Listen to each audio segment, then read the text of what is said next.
Hello students, welcome to the Gyan Ganga Academy's interactive classes. यह हमारी हिंदी की पाठ्य पुस्तक रिमझिम भाग 4 है और आज का हमारा टॉपिक है पाठ 9 स्वतंत्रता की ओर। यह कहानी है उस समय की जब भारत गुलाम था। भारत को अंग्रेज़ों ने गुलाम बना रखा था और भारत के लोग अब इस गुलामी से तंग आकर भारत को आज़ाद कराना चाहते थे। उसमें महात्मा गांधी जी ने बहुत बड़ा योगदान दिया। उनका एक आश्रम था साबरमती अहमदाबाद में और वहाँ से जुड़ी एक कहानी है। क्या क्या होता है स्वतंत्रता की इस कहानी में, चलिए पढ़ते हैं। स्वतंत्रता की ओर। धनी को पता था कि आश्रम में कोई बड़ी योजना बन रही है और उसे कोई कुछ ना बताता। वे सब समझते हैं कि मैं 9 साल का हूँ, इसीलिए मैं बुद्धू हूँ, पर मैं बुद्धू नहीं हूँ। धनी मन ही मन बड़बड़ाया। अब देखिए, क्योंकि वो बिल्कुल वैसा का वैसा ही बोल रहा है तो इन्वर्टेड कॉमास में लिखा है, क्योंकि उसी के शब्दों को यहाँ पर लिखा है कि वे सब समझते हैं कि मैं 9 साल का हूँ, इसीलिए मैं बुद्धू हूँ, पर मैं बुद्धू नहीं हूँ। धनी मन ही मन बड़बड़ाया। धनी और उसके माता पिता बड़ी खास उस जगह में रहते थे, अहमदाबाद के पास महात्मा गांधी के साबरमती आश्रम में, जहाँ पूरे भारत के लोग रहने आते थे। गांधी जी की तरह वे सब भी भारत की स्वतंत्रता के लिए लड़ रहे थे। जब वे आश्रम में ठहरते तो चरखों पर खादी का सूत काटते, भजन गाते और गांधी जी की बातें सुनते। चरखे क्या बोलते हैं, ये देखिए चरखा है। इससे पुराने ज़माने में सूत काटना, सूत किसे बोलते हैं, रुई का धागा बनाते हैं उसे सूत बोलते हैं। उस रुई से धागा बनाते थे, उसे काटना भी बोलते हैं। धागा बनाते थे और उस धागे से फिर वो कपड़ा बुनते थे। वो और कपड़े कम पहनते थे, भजन गाते और गांधी जी की बातें सुनते थे। साबरमती में सबको कोई ना कोई काम करना होता। खाना पकाना, बर्तन धोना, कपड़े धोना, कुएं से पानी लाना, गाय या बकरियों का दूध दूहना और सब्जी उगाना। दूहना मतलब दूध निकालना, सब्जी उगाना। धनी का काम था बिन्नी की देखभाल करना। बिन्नी आश्रम की एक बकरी थी। धनी को उसका काम, अपना काम पसंद था, क्योंकि बिन्नी उसकी सबसे अच्छी दोस्त थी। धनी को उससे बातें करना अच्छा लगता था। उस दिन सुबह धनी बन्नी को हरी घास खिलाकर उसके बर्तन में पानी डालते हुए बोला, कोई बात ज़रूर है बिन्नी, ये सब गांधी जी के कमरे में बैठकर बातें करते हैं, कोई योजना बनाई जा रही है, मैं सब समझता हूँ। योजना मतलब कोई प्लानिंग, कोई किसी काम को करने की प्लानिंग, उसे बोलते हैं योजना, है ना। योजना मतलब मैं सब समझता हूँ। बिन्नी ने घास चबाते हुए सिर हिलाया, जैसे कि वह धनी की बात समझ रही हो। धनी को भूख लगी। कूदती फांदती बिन्नी को लेकर वह रसोई घर की तरफ चला। उसकी माँ चूल्हा फूंक रही थी। चूल्हा फूंक रही थी मतलब चूल्हे पे फूंक मारकर आग जलाने की कोशिश कर रही थी और कमरे में धुआं भर रहा था। अम्मा, क्या गांधी जी कहीं जा रहे हैं? उसने पूछा। खांसते हुए माँ बोली, वे सब यात्रा पर जा रहे हैं। यात्रा? कहाँ जा रहे हैं? धनी ने सवाल किया। समुद्र के पास कहीं। अब सवाल पूछना बंद करो और जाओ यहाँ से धनी। अम्मा जरा गुस्से से बोली, पहले मुझे खाना पकाने दो। धनी सब्जियों की क्यारियों की तरफ निकल गया, जहाँ बूढ़ा बिंदा आलू खोद रहा था। बिंदा उसके पापा या कोई और होंगे। अब देखो क्या लिखा है, बिंदा चाचा उसके चाचा हैं। धनी उनके पास बैठ गया। आप भी यात्रा पर जा रहे हैं क्या? बिंदा ने सर हिलाकर मना किया। उसके कुछ बोलने से पहले धनी ने उतावले होकर पूछा, क्यों जा रहे हैं? कहाँ जा रहे हैं? क्या हो रहा है? उतावलेपन से मतलब जोश में, जल्दी में, मतलब कि उसे सब कुछ पता चल जाए, जल्दीबाजी में, है ना। बिंदा ने खोदना रोक दिया और कहा, तुम्हारे सब सवालों का जवाब दूंगा, पर पहले इस बकरी को बांधो, मेरा सारा पालक चबा रही है। धनी बन्नी को खींच कर ले गया और पास के नींबू के पेड़ से बांध दिया। फिर बिंदा ने उसे यात्रा के बारे में बताया। गांधी जी और उनके कुछ साथी गुजरात में पैदल चलते हुए दांडी दांडी नाम की जगह पर समुद्र के पास पहुंचेंगे। गांवों और शहरों से होते हुए पूरा महीना चलेंगे। दांडी पहुंचकर वे नमक बनाएंगे। नमक? धनी चौंक कर उठ बैठा। नमक क्यों बनाएंगे? वह तो किसी भी दुकान से खरीदा जा सकता है। हाँ, मुझे मालूम है, बिंदा हंसा, पर महात्मा जी की यह योजना है। यह तो तुम्हें पता ही है कि वह किसी बात के विरोध में ही यात्रा करते हैं या जुलूस निकालते हैं, है ना? वो पूछ रहा है बिंदा कि तुम्हें पता है ना? तो हाँ, बिल्कुल सही, मैं जानता हूँ। वे ब्रिटिश सरकार के खिलाफ सत्याग्रह के जुलूस निकालते हैं, जिससे कि उनके खिलाफ लड़ सकें और भारत स्वतंत्र हो जाए। पर नमक को लेकर विरोध क्यों कर रहे हैं? यह तो समझदारी वाली बात नहीं है। कौन बोल रहा है ये? धनी बोल रहा है। तो अब उसके चाचा बोलते हैं कि बिल्कुल धनी, क्या तुम्हें पता है कि हमें नमक पर कर देना पड़ता है? कर मतलब टैक्स, ठीक है ना? हमें नमक पर टैक्स देना पड़ता है। उस समय अंग्रेज सरकार टैक्स लेती थी नमक देने के लिए। तो इसके विरोध में सत्याग्रह महात्मा गांधी ने किया और उन्होंने पैदल चलकर दांडी की यात्रा के नाम से प्रसिद्ध है। अच्छा, धनी हैरान रह गया। नमक की जरूरत सभी को है। इसका मतलब है कि हर भारतवासी, गरीब से गरीब भी यह कर देता है। बिंदा चाचा ने आगे समझाया, लेकिन यह तो सरासर अन्याय है। धनी की आंखों में गुस्सा था। उसके चाचा ने समझाया कि भाई नमक तो सभी की ज़रूरत है और ये उसके बावजूद सभी को टैक्स देना हो रहा है। तो यह बात उसको गुस्सा आ गया। हाँ, यह अन्याय है। इतना ही नहीं, भारतीय लोगों को नमक बनाने की मनाही है। महात्मा जी ने ब्रिटिश सरकार को कर हटाने को कहा, पर उन्होंने यह बात ठुकरा दी। इसीलिए उन्होंने निश्चय किया है कि वे दांडी चलकर जाएंगे और समुद्र के पानी से नमक बनाएंगे। 1 महीने तक पैदल चलेंगे। धनी सोचकर परेशान हो रहा था। गांधी जी तो थक जाएंगे। वे दांडी बस या ट्रेन से क्यों नहीं जा सकते? उसने सवाल किया, क्योंकि यदि वे इस लंबी यात्रा पर दांडी तक पैदल जाएंगे तो यह खबर फैलेगी, अखबारों में फोटो छपेगी, रेडियो पर रिपोर्ट आएगी और पूरी दुनिया के लोग यह जान जाएंगे कि हम अपनी स्वतंत्रता के लिए लड़ रहे हैं और ब्रिटिश सरकार के लिए यह बड़ी शर्म की बात होगी। गांधी जी बड़े ही अक्लमंद हैं, है ना? धनी की आंखें चमकी। आंखें चमकना मतलब खुश होना, है ना? बिंदा ने हंसकर कहा, हाँ, वह तो है ही। दोपहर को जब आश्रम में थोड़ी शांति छाई, धनी अपने पिता को ढूंढने निकला। वह एक पेड़ के नीचे बैठकर चरखा कात रहे थे। चरखे चलाने को कातना भी बोलते हैं। पिताजी, क्या आप और अम्मा दांडी यात्रा पर जा रहे हैं? धनी ने सीधे काम की बात पूछी। मैं जा रहा हूँ, तुम और अम्मा यहीं रहोगे। मैं भी आपके साथ चल रहा हूँ। बेकार की बात मत करो धनी, तुम इतना लंबा नहीं चल पाओगे। आश्रम के नौजवान ही जा रहे हैं। धनी ने हट पकड़ ली।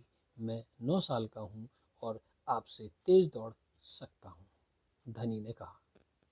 धनी के पिता ने चरखा रोककर बड़े धीरज से समझाया, सिर्फ वे लोग जाएंगे जिन्हें महात्मा जी ने खुद चुना है। ठीक है, मैं उन्हीं से बात करूंगा। वह जरूर हाँ कहेंगे। धनी खड़े होकर बोला और वहां से चल दिया। गांधी जी बड़े व्यस्त रहते थे। उन्हें अकेले पकड़ पाना आसान नहीं था, पर धनी को वह समय मालूम था जब उन्हें सब सुनने का समय होगा। रोज सुबह वो आश्रम में पैदल घूमते थे। कौन? गांधी जी। अगले दिन जैसे ही सूरज निकला, धनी बिस्तर छोड़कर गांधी जी को ढूंढने निकला। वे गौशाला में गायों को देख रहे थे। फिर वह सब्जी के बगीचे में मटर और बंद गोभी देखते हुए बिंदा के से बात करने लगे। धनी और बन्नी लगातार उनके पीछे पीछे चल रहे थे। अंत में गांधी जी अपनी झोपड़ी की ओर चले। बरामदे में चरखे के पास बैठकर उन्होंने धनी को पुकारा, यहाँ आओ बेटा। धनी दौड़कर उनके पास पहुंचा। बन्नी भी साथ में कूदती हुई आई। तुम्हारा क्या नाम है बेटा? धनी बापू। और यह तुम्हारी बकरी है? किसने पूछा? गांधी जी ने। ये गांधी जी और धनी बातें कर रहे हैं। जी हाँ, यह मेरी दोस्त बन्नी है। इसका दूध आप रोज सुबह पीते हैं। धनी गर्व से मुस्कुराया। मैं इसकी देखभाल करता हूँ। बहुत अच्छा, गांधी जी ने हाथ हिलाकर कहा। अब यह बताओ धनी कि तुम और बन्नी सुबह से मेरे पीछे क्यों घूम रहे हो? मैं आपसे कुछ पूछना चाहता था।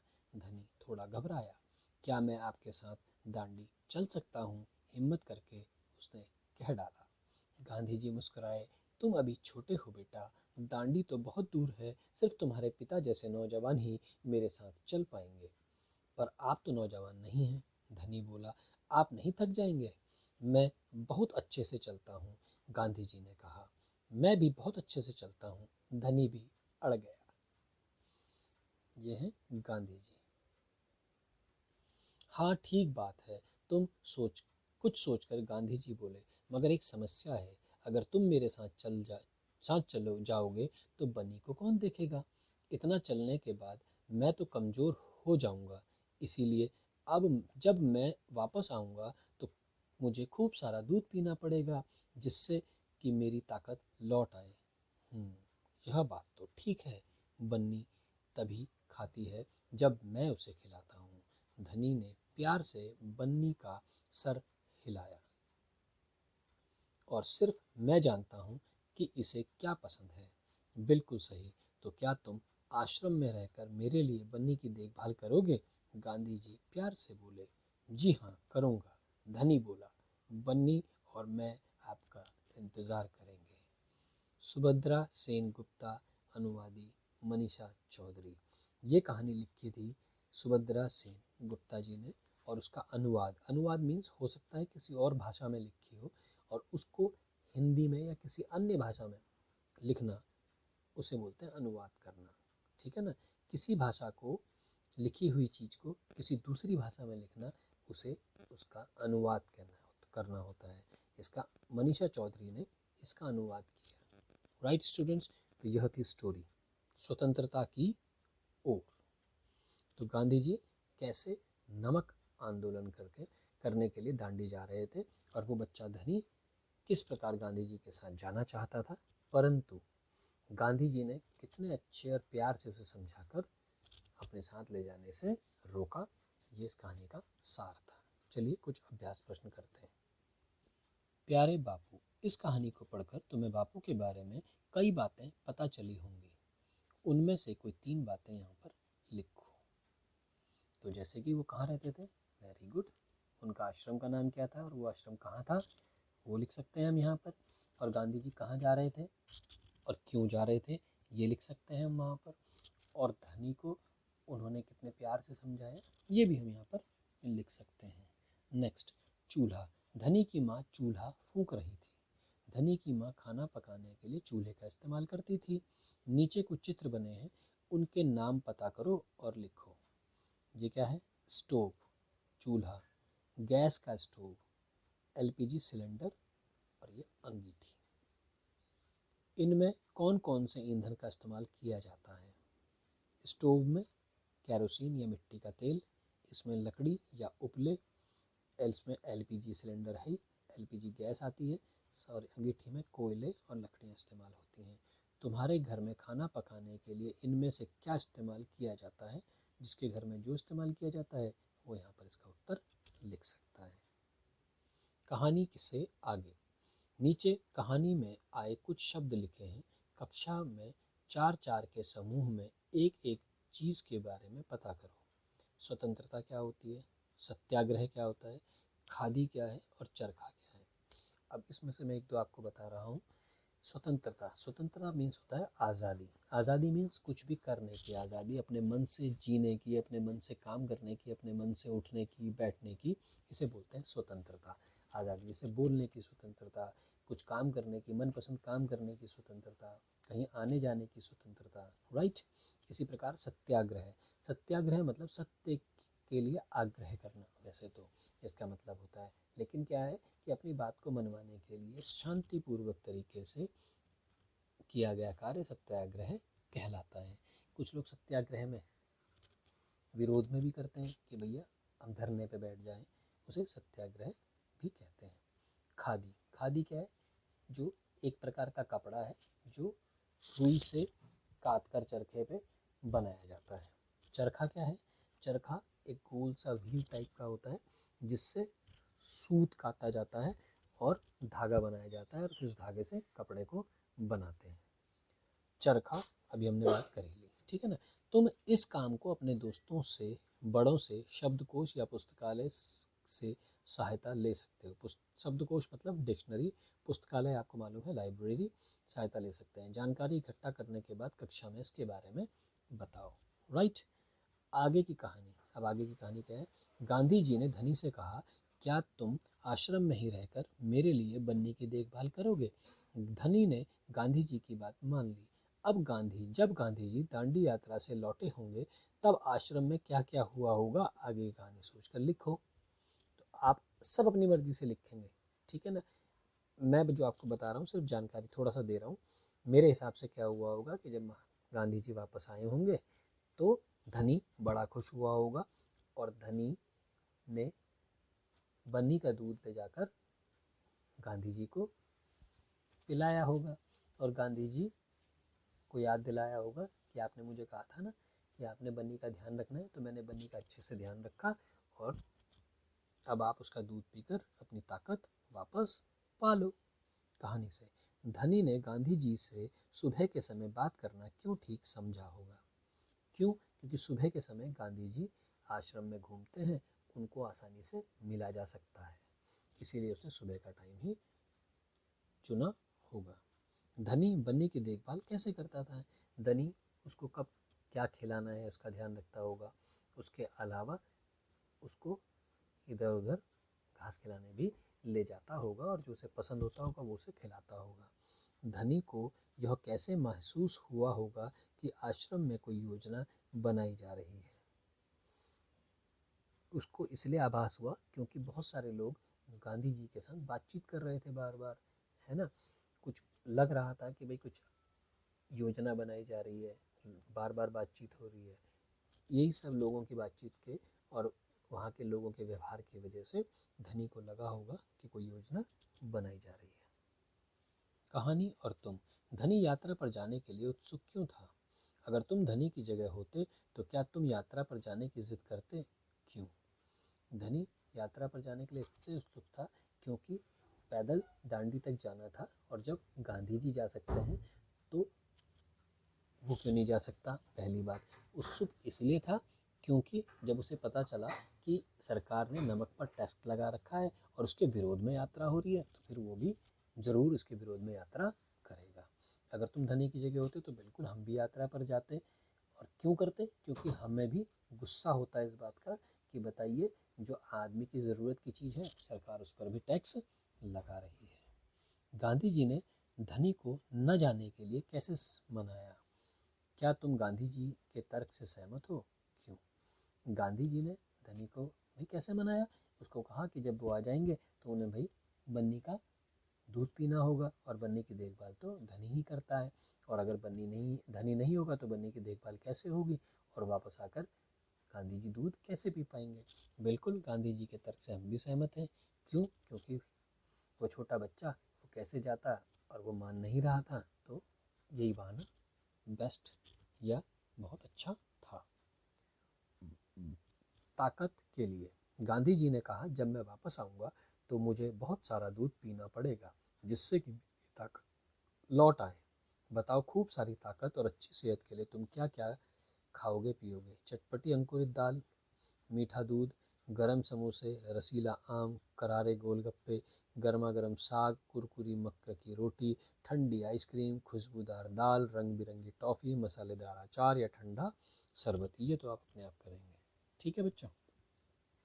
विशेषता के शब्द। अभी तुमने जिन खाने पीने की चीज़ों के नाम पढ़े उनकी विशेषता बता रहे हैं ये शब्द। विशेषण हमने पिछली क्लास में पढ़ा था। विशेषण वह शब्द जो शब्द किसी की विशेषता बताते हों, किसी संज्ञा की विशेषता बताने वाले शब्दों को विशेषण कहते। अब जैसे क्या चटपटी, मीठा, गर्म, ठंडा, कुरकुरी आदि, ये सब क्या है? विशेषताएं। नीचे लिखे चीज़ों की विशेषता बताने वाले शब्द सोचकर लिखो। हलवा क्या होगा? गर्म भी हो सकता है और मीठा भी हो सकता है।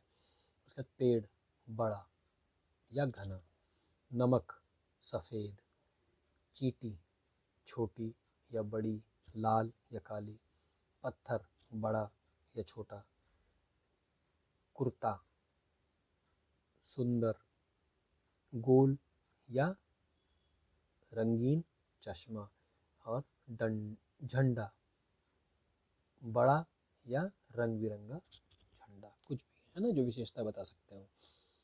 चांद की बिंदी, नीचे लिखे शब्दों को सही जगह पर चंद्र अंकी बिंदी या चंद्र बिंदी लगाओ।